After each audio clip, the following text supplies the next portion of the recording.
ఓం శ్రీ మాత్రే నమః. ద్రాక్షారామంలో ఉన్న 12వ శక్తిపీఠమైనటువంటి శ్రీ మాణిక్యాంబ అమ్మవారిని దసరా నవరాత్రుల సందర్భంగా ఈరోజు బాల త్రిపుర సుందరీదేవి అవతారంలో మనకు దర్శనమిస్తున్నారు. ఈరోజు మనము బాల త్రిపుర సుందరీదేవి కథను తెలుసుకుందాం. పూర్వం బండాసురుడు అనే అసురుడు ఉండేవాడు. బండాసురుడు అనే రాక్షసుడు ముల్లోకాలను పట్టి పీడించేవాడు.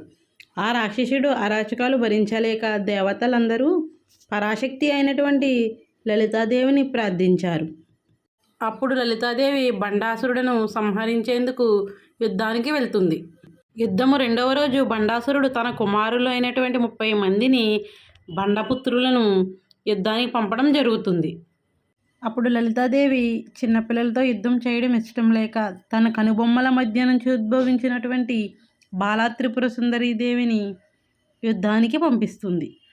అప్పుడు బాల త్రిపుర సుందరీదేవి తన హంసవాహనంపై యుద్ధానికి వెళ్ళి తన చేతిలో బాణంతో 30 మంది బండపుత్రులను అలాగే బండాసురులను సంహరిస్తుంది.